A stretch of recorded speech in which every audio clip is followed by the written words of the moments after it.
welcome back to Combat Mission Shock Force 2 for the final mission of the US Marine campaign. As coalition forces chew their way into Damascus, some surviving elements of the Syrian army and Republican Guard are making a break for the Lebanese border. If major enemy forces are able to escape into the Lebanese mountains, they'll not only gain the breathing room they need to reorganise and consolidate, but have a perfect, safe staging area to support a post-war insurgency.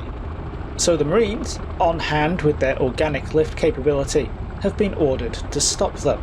Elements of the MEU are inserting into blocking positions on the main cross-border routes. For this mission, we are commanding Fox Company as it moves to block Highway 2, the main road between Damascus and Beirut.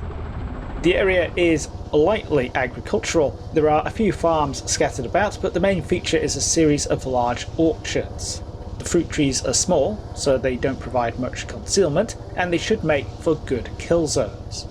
The Marines are approaching from the northeast, starting off in one of the orchard fields, with another to their front and a third to their left. These fields are separated by some pretty chunky berms. Going forward, we have Highway 2, which has a stretch of forest running along most of its near side. Across the road, the ground rises in a concave slope towards the far map edge, covered in orchards and farms. Of particular note is Amer's farm, directly over the road from the Marines. This is an occupy objective worth 150 points. At the closest corner of the highway and the forest, we have a junction where a track feeds in. This is a 150 point touch objective. Together with these, there are 500 victory points on the table for destroying the enemy, a 200 point bonus if we degrade them past 70%, and 100 more points for keeping more than half the Marines alive. So while the ground is not insignificant, the aim here is to smash the enemy. The briefing anticipates that they will be approaching from the Marines' left, and will try to advance across the map to exit on the Marines' right.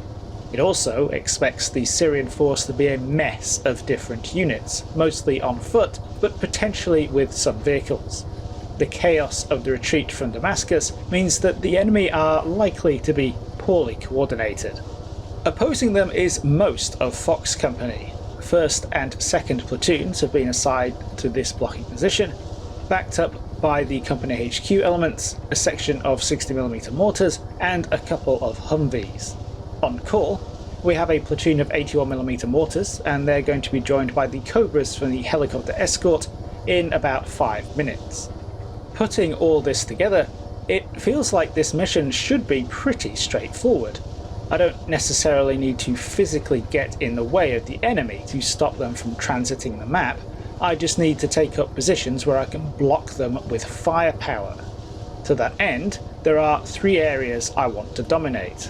First, the orchards on the left, between the map edge and the forest.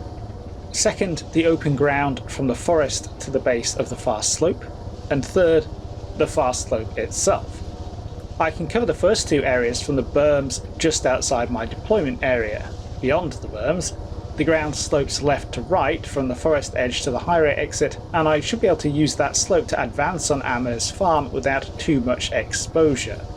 I am somewhat concerned by the fact that the farm encourages a linear position, which could be enfiladed from the top of the far slope, but I should be able to mitigate that with some careful positioning and a bit of overwatch. The ideal chain of events here is that I'm able to catch Syrian infantry as they cross the orchards and open ground, pin them in place with small arms fire, and then finish them off with mortars. With the company javelins and platoon small teams on hand to deal with any vehicles, backed up by the Cobras operating in depth, the only thing that worries me here is that it's the last mission in the campaign and I'm expecting some curveballs. Things get interesting the instant the battle kicks off. While I'm carefully moving my sniper teams up to the top of their respective berms, the enemy is surging masses of infantry down the far slope, supported by a trio of BTRs. An element of the ground I haven't judged quite right is that the upper section of the distant hillside can trace line of sight into my deployment area. Right now that's not my problem. Because one of the javelin teams can spot the BTRs, it's the Syrians' problem. This Isn't ideal though, and it gets a lot less ideal in the next turn when I forget to move the Javelin team or get them to hold fire, and they lose their last missile to blap a second BTR. I had been meaning to save the Javelins in case anything nastier turned up. Now I only have 2 missiles left with the other team. That's not my main concern now though. As well as streaming down the far slope, enemy infantry starts to emerge from the forest to my front, and there's some uncon activity near foxholes dug by the junction and by the farm. So I order more marines up the berms to start engaging them. It does look like the enemy is moving pretty quick, and I don't want to let them rush off the map edge without a good chance of stopping them. So I start to advance elements of 2nd Platoon on the right and make sure I'm occupying that defilade to catch any squirters heading off map in the flank. Everything looks like it's going pretty smoothly until the surviving BTR takes up a position by the farm building. From here it has a good view over the left berm and it proceeds to gun down some of the marines. Not good. The BTR is about 500 metres away, far too far for the rifle squad's light anti-tank weapons, but I really don't want to splurge another Javelin. So it's the S'more's time to shine. One of 1st Platoon's small teams crests the berm and engages. They stick to their task, despite the heavy machine gun fire snapping past, but fire off all 4 of their heat and HEDP rockets without scoring a hit. Pulling the small team back down the berm into cover, it's obvious that that BTR is going to be a problem. Luckily, it's keyholed between the farm and the edge of the forest, so its field of fire is at least limited. That still takes a big chunk out of my potential firing line on the left-hand berm though. That could prove to be a problem as the contacts filtering through the forest intensify and another wave of enemy infantry appears on the far left. My solution to this is to let 1st Platoon on the left cover their own flank, while I push one of 2nd Platoon's MT-40 teams up to the defilade between them and the highway, where they can set up to enfilade the edge of the forest in relative safety. This setup proves an effective counter to the Syrian infantry. 1st Platoon's riflemen, supported by one of the sniper teams, are able to steadily pick off the enemy approaching from the left, taking advantage of their ACOGs to thin them out as they close from 500 to 300 metres. The enemy infantry in the forest, running around in the open inside 250 metres, are simply stopped dead. The BTR is still a concern though. I had been hoping that the Cobras would nail it and called them in as soon as they came on station, but they mostly amused themselves by spamming rockets at enemy infantry on the far slope. While they might target the BTR, I obviously can't counter them to do so. I do, however, have the 2 Humvees. Both the 50 cal and the Mark 19 are capable of neutralising the BTR. The problem is that thanks to the BTR's keyhole position, without the kind of significant manoeuvre that I'm definitely not keen to embark on given the situation, they're going to have to engage it head to head. That's risky, and the 2 Humvees are important assets I might need later in the battle, especially the Mark 19 given the apparent Syrian occupation of the farm. In the end, I decide to give it a go with the 50 cal Humvee. The HMG has a much flatter trajectory than the Mark 19, so it should be able to get on target faster. The Humvee rolls up to the berm and spots the BTR. It gets a couple of bursts off while the Syrian vehicle is busy spewing coax at my marines, but although the outgoing rounds score some partial penetrations and cause some spalling, the BTR shrugs off the damage. It swings its turret onto the Humvee and gives it a burst of 14.5mm fire that kills the gunner and the front passenger. The remaining passenger remounts the gun, but is shot in the head by Syrian infantry that's made it to a ditch by the junction. That's that Humvee pretty much out of action then. It rolls back down the berm, but seems to have at least spooked the BTR, which reverses away out of sight. Not a fantastic trade, but I'll take it. At the same time though, things take a definite turn for the worse. A tank contact pops up. This resolves into a T-72, which drives off the highway and climbs the far slope next to a compound in the far corner of the map. From here, it can see out over my berms. This is a much bigger problem than a BTR, as the tank demonstrates by beginning to blast 125mm HE frag shells at my infantry. There's another contact as well, a T-62 MV which rolls down the highway. It's heading towards the junction, where enemy infantry seems to be massing, despite plenty of attention from the Cobras. If the T-62 can back them up, they could be another problem. One issue at a time though. The T-72 is exactly why I've been keeping my remaining Javelin team on standby, and, while the Syrian tank engages first platoon on my left, I pop them up on the right hand berm. They can't quite see the T-72 though, potentially in part due to an apparently ineffectual rocket strike by one of the Cobras. After waiting a couple of turns and sustaining a couple more hits to see if the Javelin will spot it, I hastily relocate them. Finally they catch sight of the T-72 and take it out with a missile. That still leaves the T-62 though. I have 3 small teams with ammunition left and set these up to engage the tank in the flank if it pushes past the edge of the forest. It doesn't though. The contact has stopped moving. A little probing with some teams I've gotten across the highway reveals that it's sat in the middle of the road. They also revealed that it's paying attention as one of them takes a 150mm shell. I am, at least, less concerned about the enemy infantry that could potentially have supported it now. The Cobras have given them plenty of bursts of rocket and 20mm cannon fire, and I've dumped some air-bursting 81s on them to boot. While there are still some Syrian soldiers hanging around in the drainage ditches by the junction, they seem to have lost any forward momentum. The tank is still an issue though. Although I'm content to fight at arm's length for now, I will need to close with the enemy at some point to touch the junction and occupy the farm, both of which will inevitably involve entering the T-62's field of fire.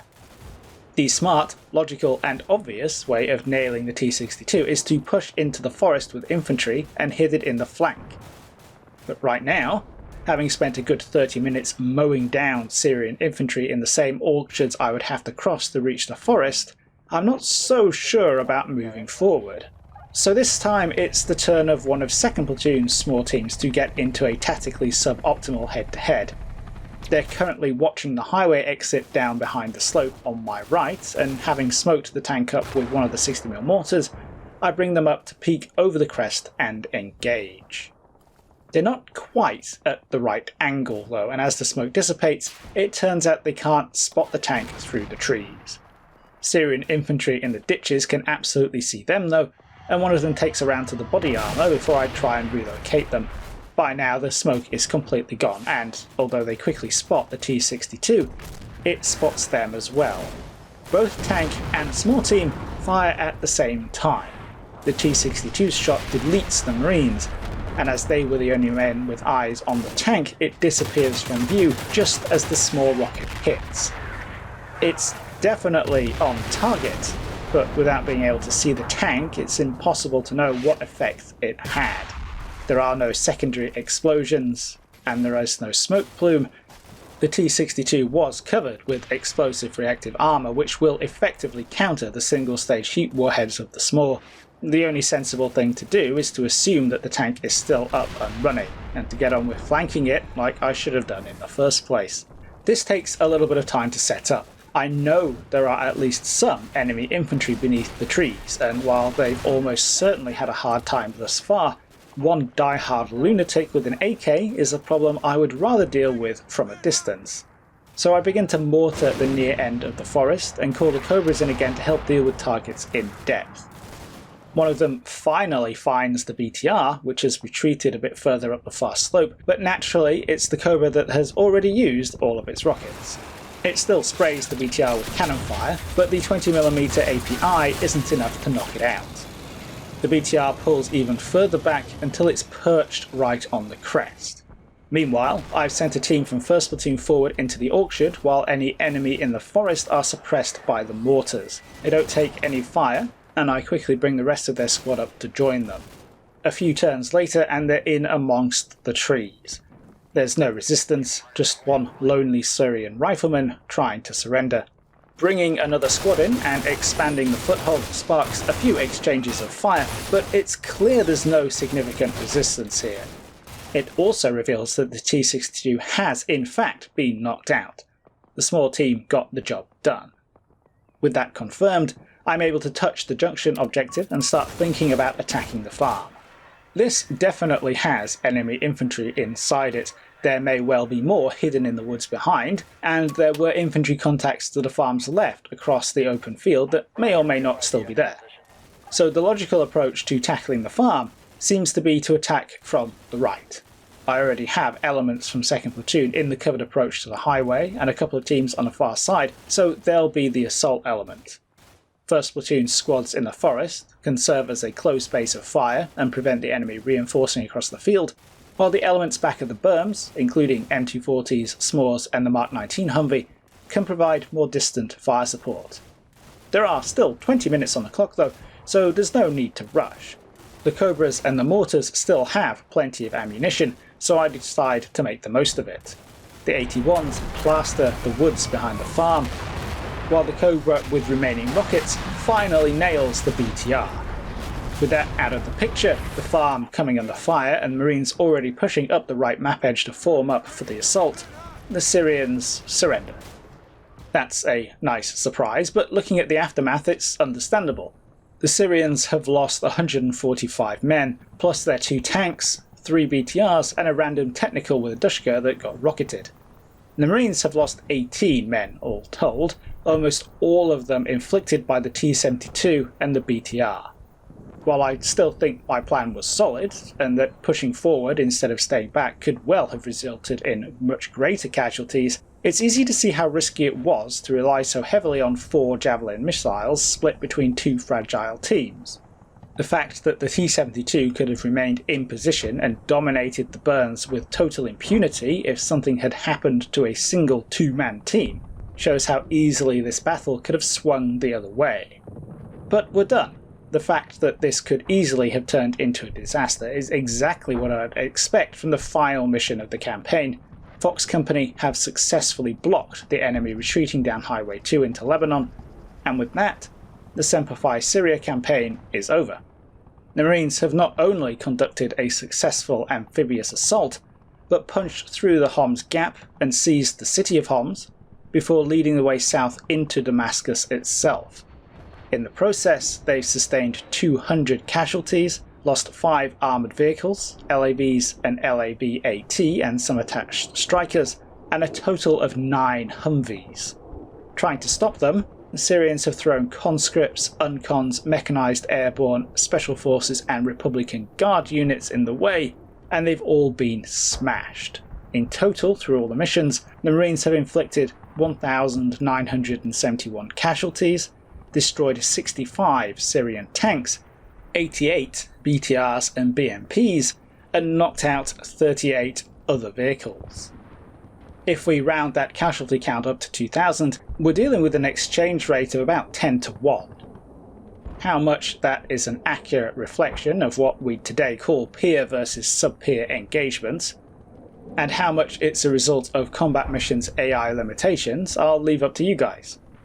I hope you've enjoyed this series and found it interesting. If you'd like to watch videos early, find out what's up next and support the channel, you can do so via Patreon and YouTube memberships. Whether you do or not, thank you all so much for watching. I'll catch you in the next video.